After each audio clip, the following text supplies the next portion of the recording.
All right, if you're online, take that quiz that you can find on the daily plan. It's just linked right there.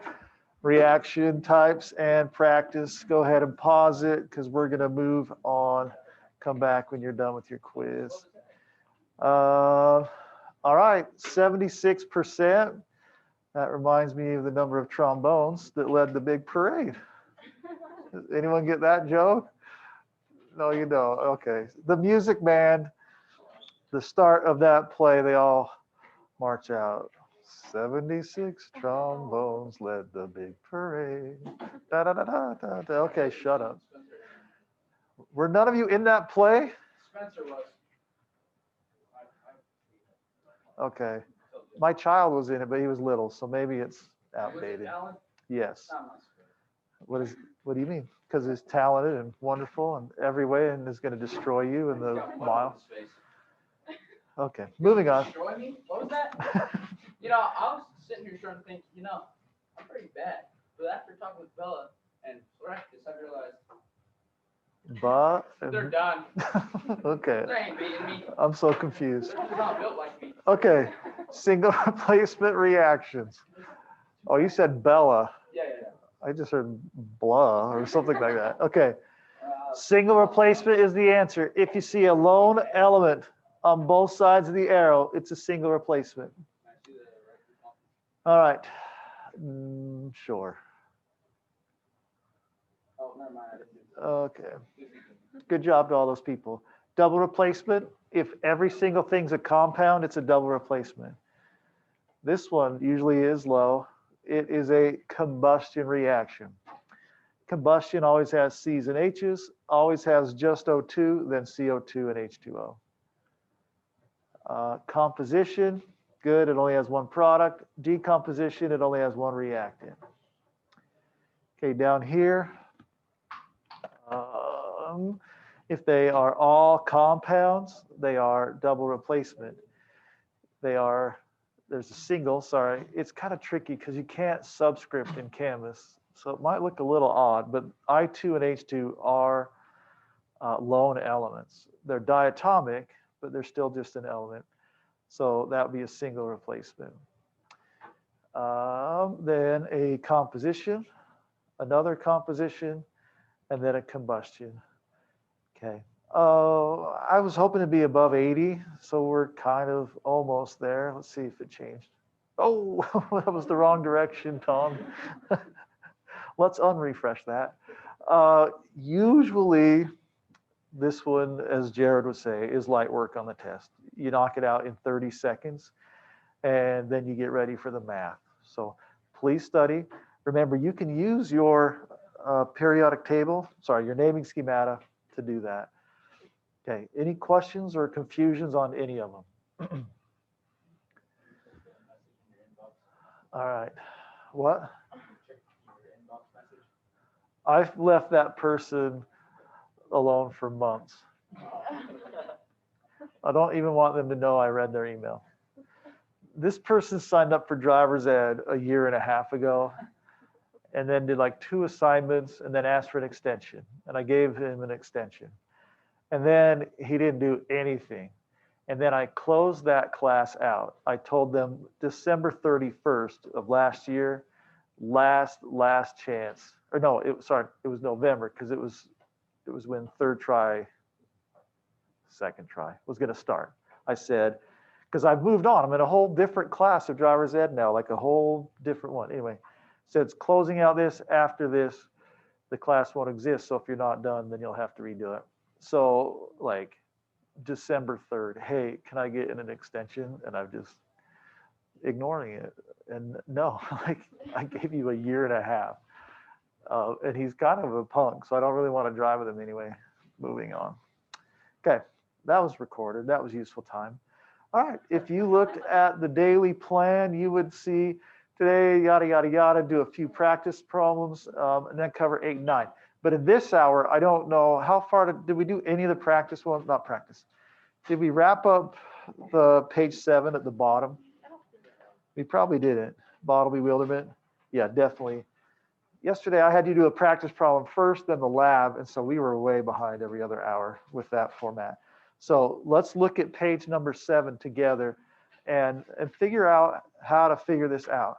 I was very impressed with the few people in other hours because they're not like, I'm trying to be mean, but they're not my 4.0 straight A perfect students, but they're just ones that obviously can think pretty clear and knocked it out of the park. So if we go back to yesterday, we had the following. And let's see. So I call this one the green yellow.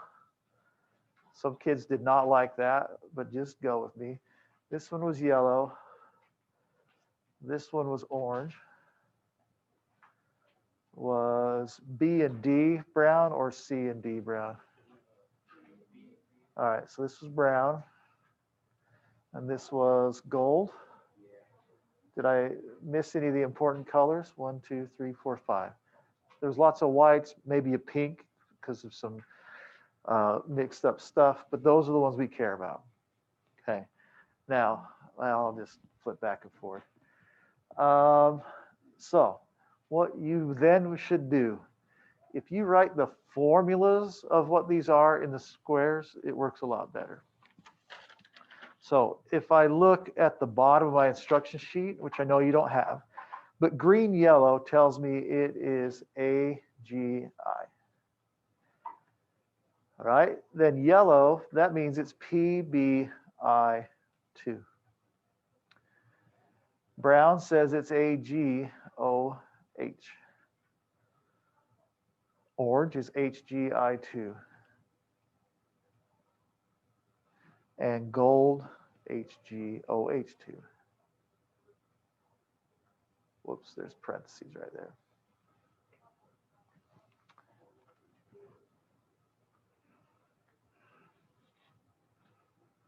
All right. Now, think this through with me. We only knew one of them. The one we knew was that A was Ki.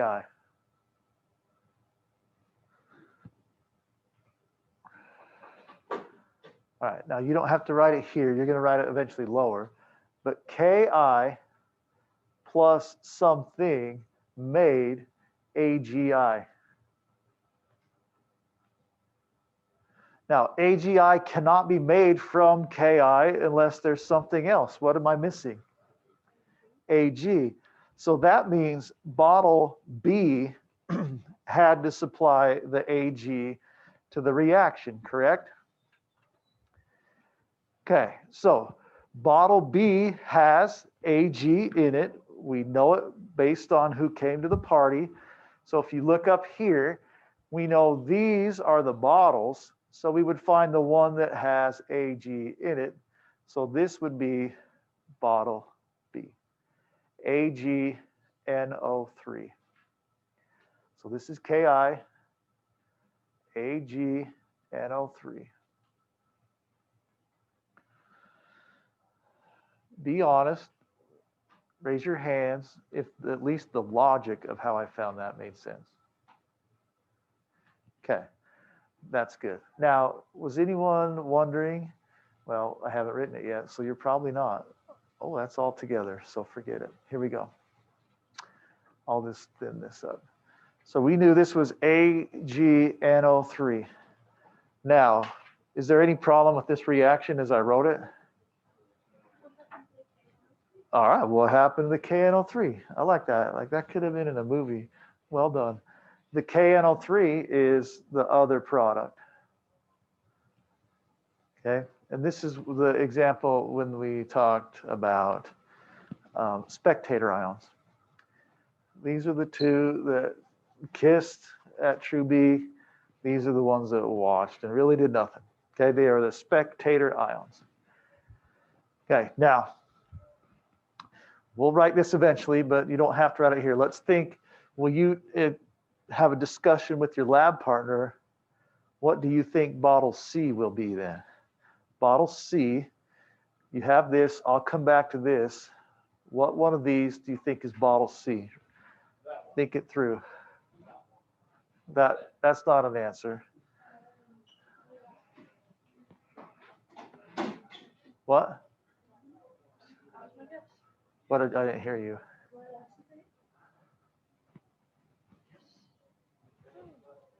Yeah, we all work together. Yeah. It's good to see it track yesterday. We had, it's okay, 99% freshmen and 2 juniors. No, 1 senior, 1 junior. Bryson. Is he a junior? Next time I hear Bryson say he doesn't have abs, I'm going to punch him in the face. He's so annoying. Like, I don't have abs, or my shoulders are weak. I'm like, just shut the freak up. You're the rippest kid I've ever seen in my life. All right, besides Jared Torrey, of course. It was a compliment. I said you're buffer than Bryson.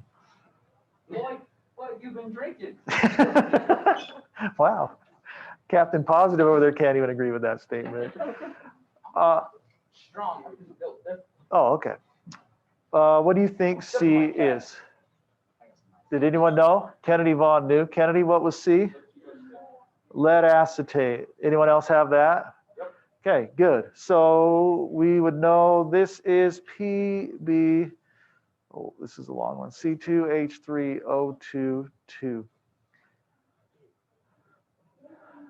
Okay, will you take a minute and try and figure out the other 3 bottles? I will tell you real quick. Bottle E, you only figure that out because everything else is taken. Okay, like E didn't react. No, wait, I'm kind of dumb. No, you're not. Okay, see if you can figure out bottles D and F. We'll do it together in a second if you can't, but give it your best shot.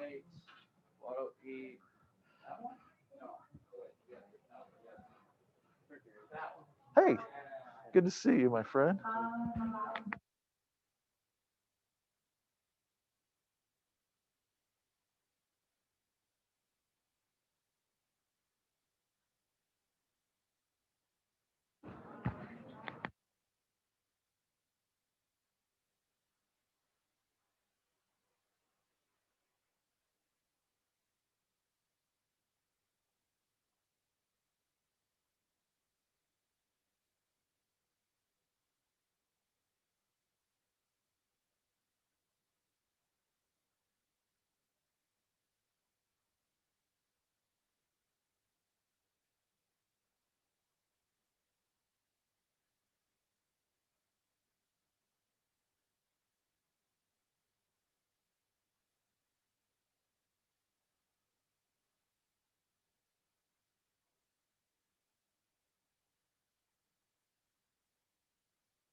Okay,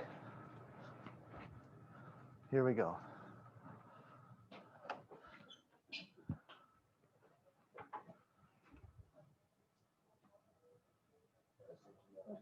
Nope.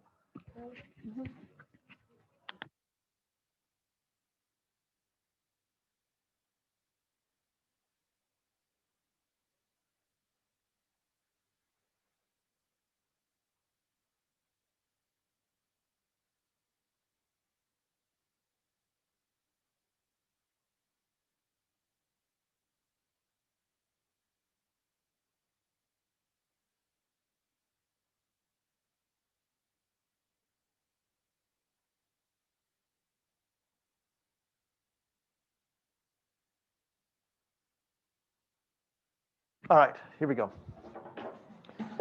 Tanner, everyone healthy at your house? No big problems, hopefully? Okay, good. It's so weird how it goes. I have a student I taught, he's like 30, and he's been in the hospital for like 4 days. He played football, basketball, ran track. Like, he's super fit. I do not understand this weird disease. I am old. No, I'm not. Rodney was 30. He's 30 now. Oh, sorry. I started in 2003. Same, actually. He's saying. So let's see. I could have taught around 34-year-olds and younger, which is super weird. I go to like junior jazz, and the parents of the kids are kids I taught. I'm like, oh, hey, what's up? The worst was when I went to mini cheer camp, which I'm sorry, girls. Just listen. Just listen. Hold on. Make sure, Cohen, I unpause this. Okay, and moving on to chemistry. Yes. What? I know, I respect you too. I just don't like you. Just kidding. No. I'm just joking. You know I love you to death. If you really need to fill your water bottle up, go ahead.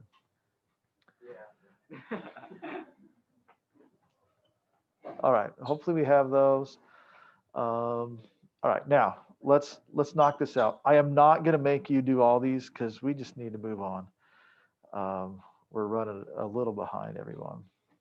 Okay. So now let's do the top two together, and then I'll have you do this, and we'll call it good. Okay, number one, all these things that are written right here, these are the product it's asking you to write the equation for. So lead to iodide, it wants PbI2. So that's the product. So looking up here, what bottles do I need? I need one with an I, so that's A, and Pb, which is C. Good job. So I just put them together with a plus sign in the middle.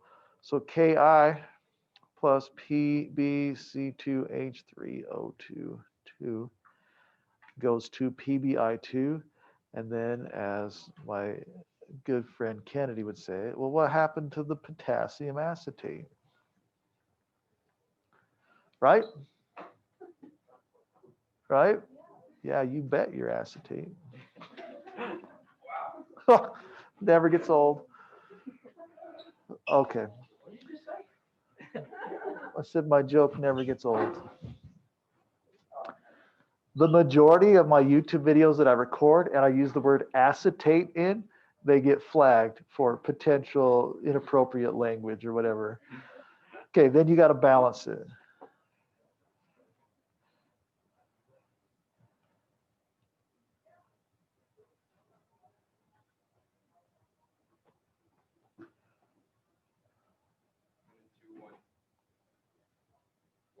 Yep, boy. Nice job. Okay, now I want to have just a short little lesson here. It's okay. You're not going to pay attention anyway. You can't argue. Good, my friends. We need to know something. Tons of people, if I don't do this for you, they put KC2H3O2, which is incorrect.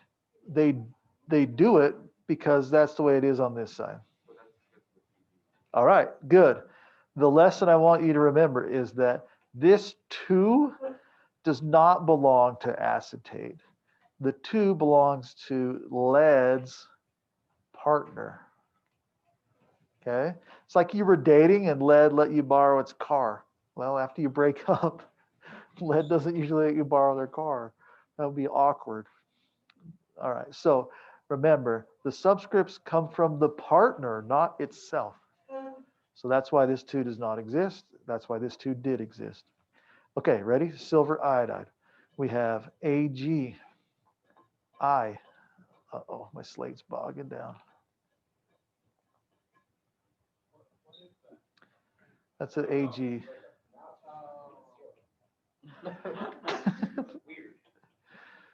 One time at graduation, someone let mice out, and Mr. Burt was like the floor monitor, and he had to like stomp on one.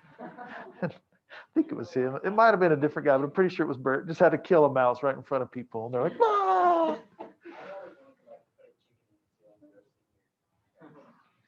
Okay, we just do that in a different hallway. Thank you. What? I've had a mouse in this room before, but I haven't seen them in years. Ask Mr. Jeff Rollins about mice in his room. Wait, hold on. Are you saying that mice crawled up the stairs to get up here? No, they live in the walls. Huh? They live in the walls. Yeah, gross, huh? All right. Was anyone in Rollins' room last year when he found the mouse? Okay, this is disgusting.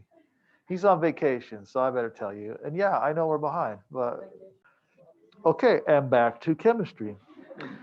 What two bottles do I need if I'm going to make AGI? I need this one, and was it B? I erased it, but A and B. So I have Ki plus AgNO3.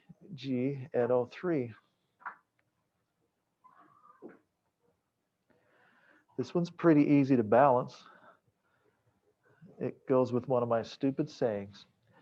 If everything's a 1, then everything's a 1.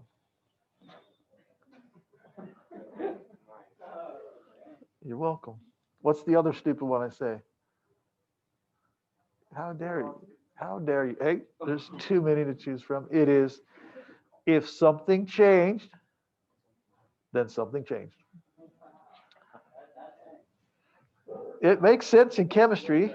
Look, if I put these together and they went yellow, something changed, which means this reaction reorganized. Remember all the clear ones? And you're like, oh, they're all clear. Well, guess what? If nothing changed, then nothing changed. You're welcome, kids. All right, do number 3 on your own. It's making AgOH. It's pretty easy to balance.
Was it this class, Odessa, was it you that asked if the order mattered yesterday?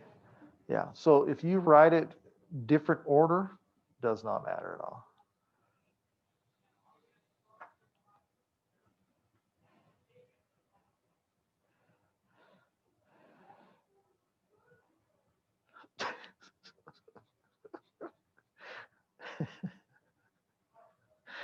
Oh, man. Sorry. Okay, good. All right. Now, let me just for 30 seconds talk about the things that stayed clear. I kind of already said it, but like if you had, you don't write this down, Ki and NH4, 2, SO4. When you added those together, it stayed clear, right? So if there was no change, then there was no reaction. Easy, easy. Like if it stays clear, no color, no precipitate, no bubbles, no anything, then these two are already happily dating and these two are already happily dating and they don't break up and reform, they just stick together. That does happen a lot in chemistry. Like right now, your desk is not reacting with the air. The stuff it's made out of and the air surrounding it, They are more stable than the things they would make if they reacted.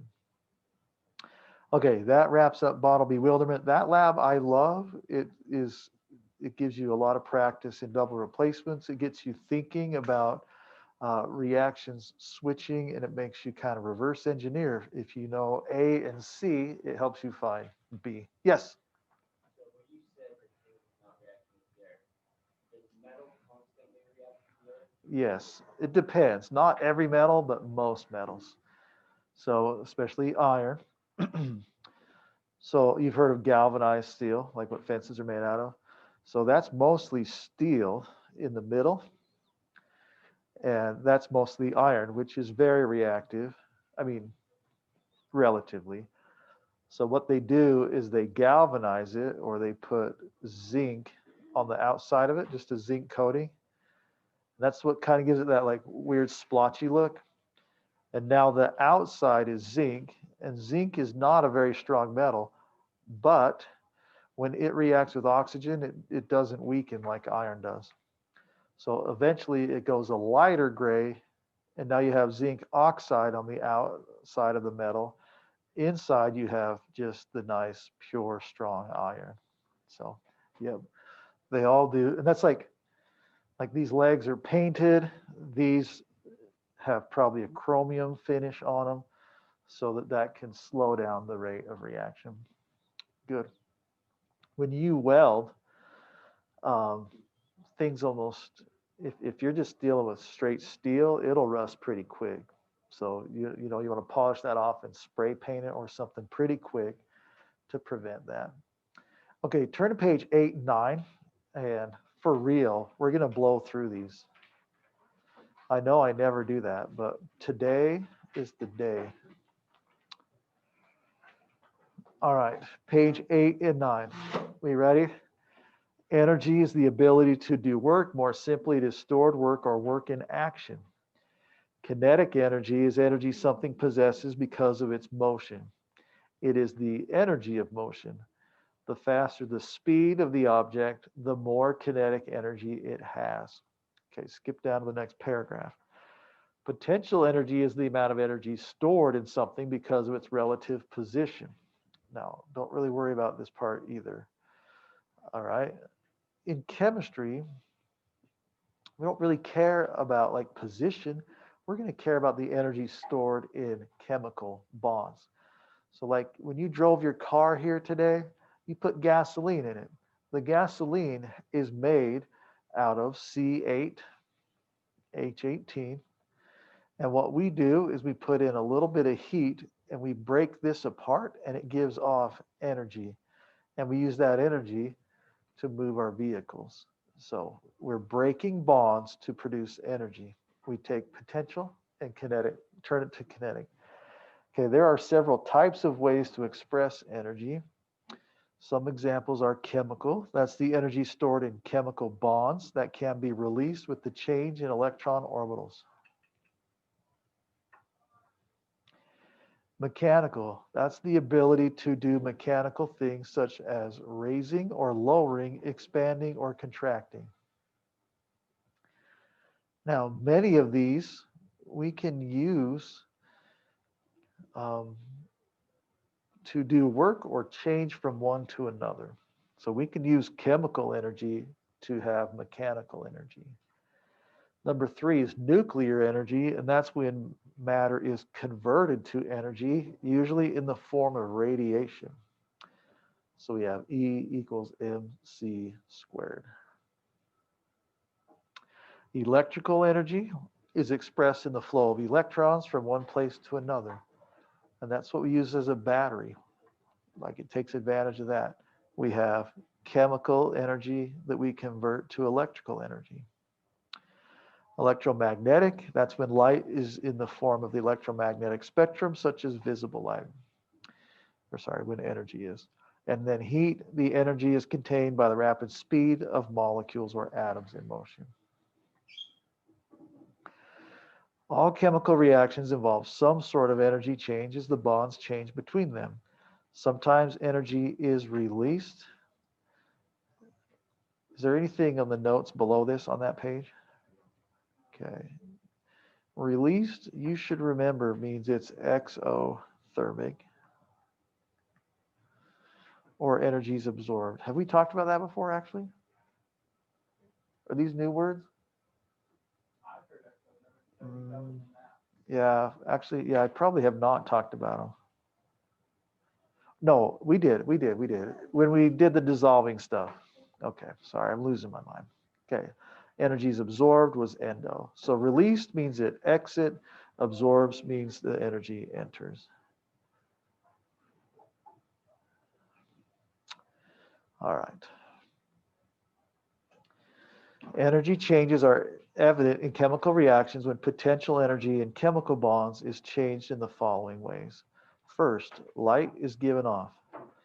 Potential energy from valence electrons is released in the form of light.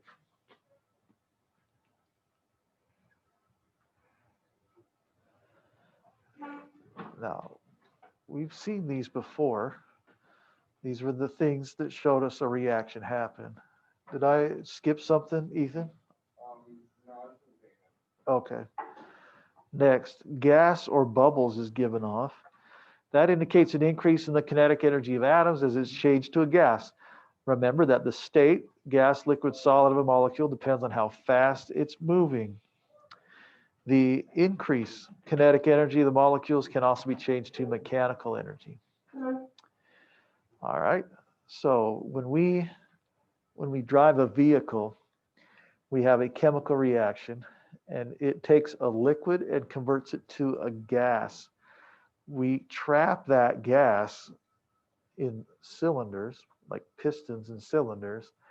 That gas expands. It will move a piece of metal up and down that we've connected to a crankshaft, which connects to a thing that spins our tires eventually.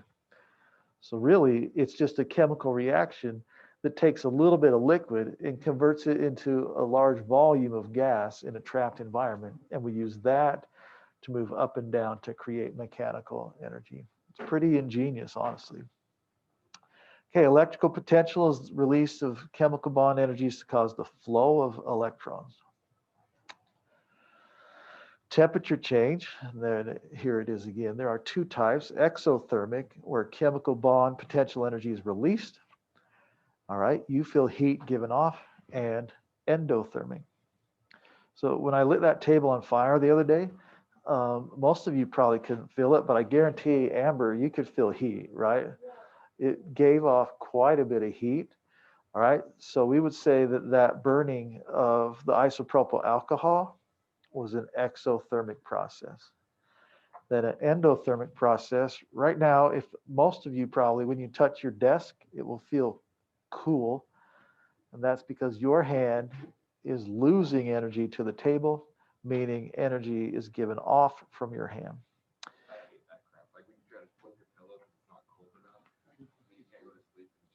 Yeah, that is a struggle. It shouldn't exist. I'm sorry. I'll let him know if I ever meet him. All right, a precipitate. It can be from the increase or decrease of potential energy stored in the new bonds being formed. Okay, a precipitate is when we make a solid. The solution becomes thicker. It doesn't like literally become something hard and solid. It just becomes thicker or more dense. Then color changes also by changing the potential energy. Fair enough? All right. Well, all right, here we go. Well, this is a different worksheet completely than your homework. Which is kind of weird. Like suddenly I'm into AP. Why on earth would this problem be here? Well, that is ironic. This is the same problem I'll work on today in AP. What are the odds? I'm losing my mind. Or my mind predicted this moment in advance. Maybe my mind is just a Bill and Ted's episode. Okay. Let's turn to a homework problem and do it together in the last few minutes we have together. Let's learn how to do number 21 and on. Okay, CD plus S. All right, now don't worry, this is not the only time we're going to talk about this. but I have a little time. So I have CD plus S and then an arrow. This is 21, correct? All right, you are correct. If you look at this, we need to, before we can complete it, we need to know what type of reaction it is. But all it has are two single elements. So what's the only option that we could get here? A composition reaction. So on this line, put comp. And then put CD and S together. Now this one's the easiest one we ever do because cadmium's charge is a +2, sulfur's is a -2. So if it's all ones, it's what? All ones. Yep, it does. It's a +3. All right, 22, someone read that to me. Okay, and then an arrow. Okay, if it only has one reactant, it has to be what type of reaction? D comp. Now, looking at your naming schemata, and I know we don't have time, but we'll do it together real fast. It gives me rules for when a metallic carbonate decomposes. It says when a metallic carbonate decomposes, it makes metallic oxides and carbon dioxide. Now, the 2 came because this was a +1, this was a -2, K2O. This one's also easy to balance because it just so happens that it is already balanced. Okay, we'll call that good. Great work today. You guys are amazing. Have a good break. I'll see you Tuesday.